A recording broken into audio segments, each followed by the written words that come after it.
Odd और even की property पे एक और क्वेश्चन देखते हैं। क्वेश्चन है आपका एनसीईआरटी के एक्सरसाइज का, क्वेश्चन नंबर 2 है ये।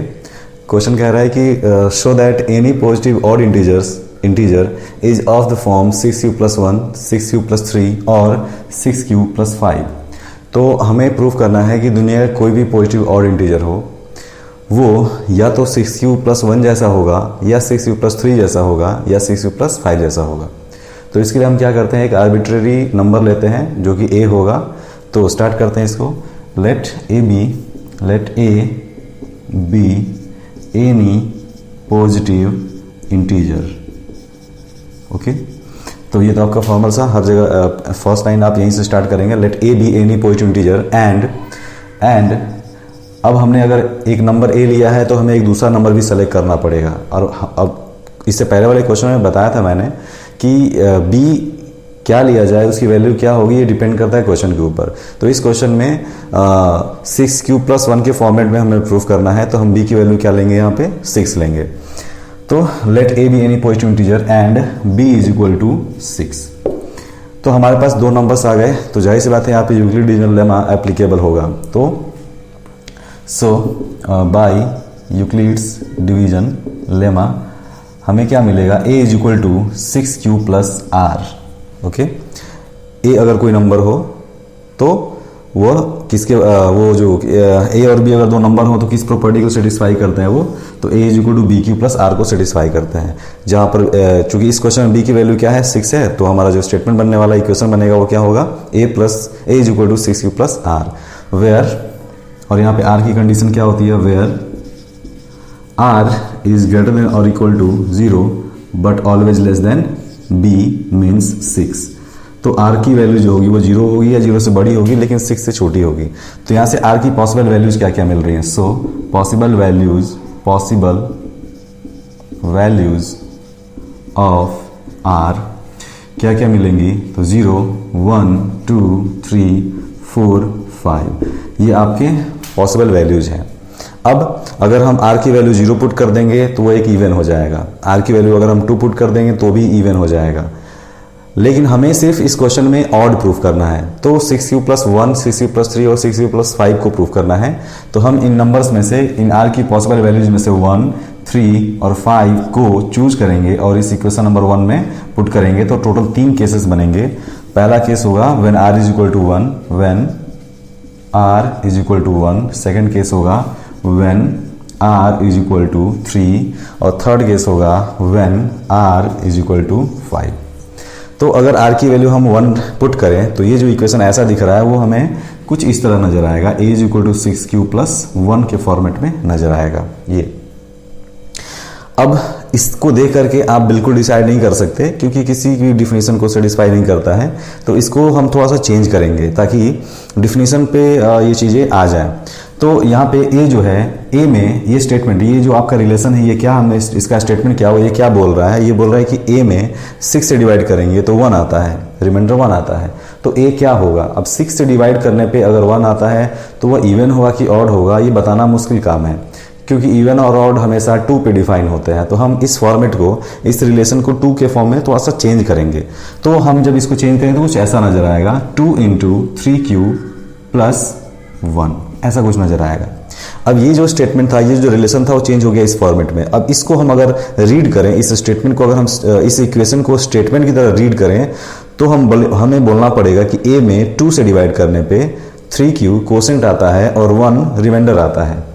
a में 2 से डिवाइड करने पे इतना कोसेंट आएगा और 1 क्या आएगा, रिमाइंडर आएगा। अब ये जो डिफिनीशन है किसकी डिफिनीशन थी, तो आपने पढ़ा था कि ये ऑड नंबर का डिफिनीशन है। तो यहाँ पे हम लिखेंगे on dividing a by 2 it leaves 1 as remainder, so a is odd। Okay, तो a क्या होगा, ऑड होगा। अगर ये ऑड है तो उसके सामने वाला भी क्या होगा, ऑड ही होगा, क्योंकि ऑड ऑड के ही बराबर होगा। सो 2q, या फिर ये सीधे ये लिख सकते हैं, अगर ये a ऑड है तो 6q + 1 भी क्या होगा, ऑड होगा। सो 6q + 1 is also odd. Okay, तो ये आपकी पहली चीज़ प्रूफ हो गई। अब बात करते हैं when r is equal to 3, अगर r की वैल्यू 3 हो जाए तो क्या होगा। अगर हम r की वैल्यू 3 इस इक्वेशन नंबर 1 में पुट कर दें तो हमारा a जो होगा वो हो जाएगा 6q + 3 के फॉर्मेट में, ऐसा कुछ हो जाएगा। अब इस रिलेशन को अगर हम रीड करें तो ये क्या होगा, a में 6 से डिवाइड करने पे q आता है, क्वोशेंट आता है और 3 बचता है आपका रिमाइंडर। ये जो स्टेटमेंट है इसके थ्रू भी कोई भी चीज़ क्लियर नहीं होती है कि वो इवन होगा कि ऑड होगा।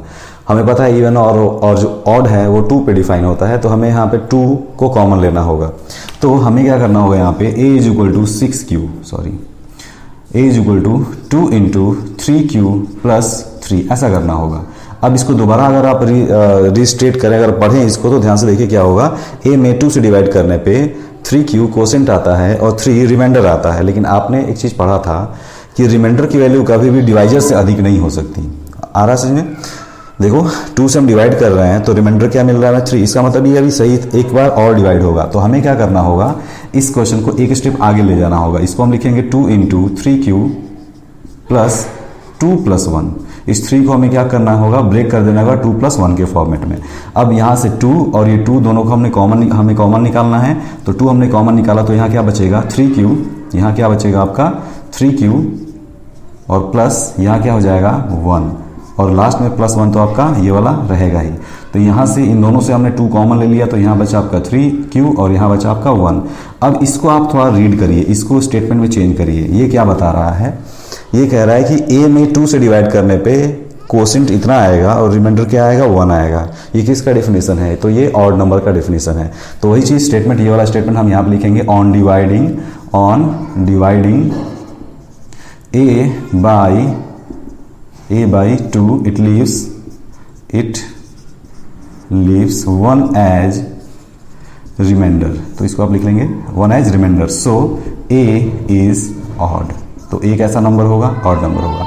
अगर a ऑड नंबर होगा तो 6q + 3 भी क्या होगा, ऑड नंबर होगा। सो 6q + 3 is also odd। Okay, तो ये था आपका सेकंड केस।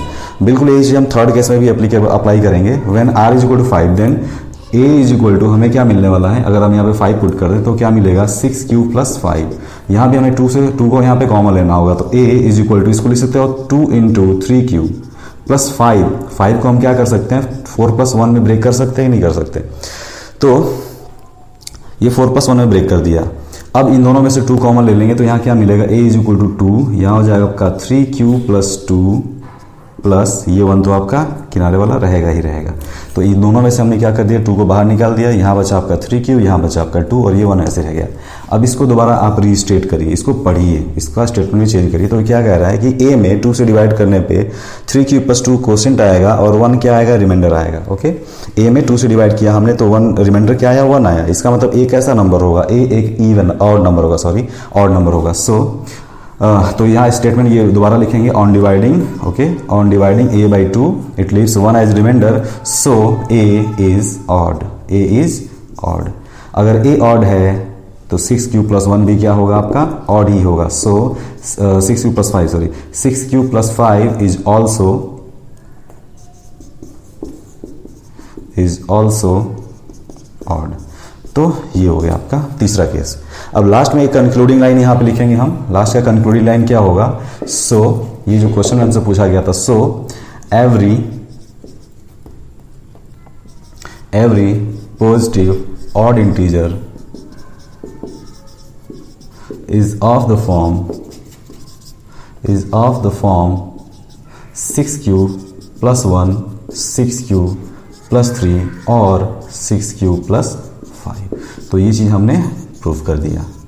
इस तरीके से आपसे अगर 6q की जगह पर कोई भी नंबर हो, 8q हो, 4q हो, तो हम उस तरीके से इसको प्रूफ कर सकते हैं। क्वेश्चन में कुछ और भी चीज़ें पूछी जा सकती हैं, जैसे इस पे इवन नंबर पे भी क्वेश्चन पूछा जा सकता है कि show that any positive even integer is of the form 6q + 2 और 6q + 4। ऐसे कंडीशन में जो r की पॉसिबल वैल्यूज होंगी वो हम क्या चूज करेंगे, यहाँ पे पार की जो पॉसिबल वैल्यूज होंगी, यहाँ पर हमने क्या किया, इस क्वेश्चन में 1, 3 और 5 चूज किया। अगर इवन पूछा था तो हम 0, 2 और 4 चूज करते और सेम ऐसी 3 कंडीशंस आपकी बनती, 3 केसेस बनते और ये चीज़ प्रूफ हो जाती। तो ये था आपका इवन और ऑड पर एक और क्वेश्चन। अब इसके बाद से देखते हैं कुछ इवन ऑड पे कुछ बने हुए और भी क्वेश्चन हैं एनसीईआरटी में, काफ़ी इंपॉर्टेंट क्वेश्चन हैं, वो देखेंगे।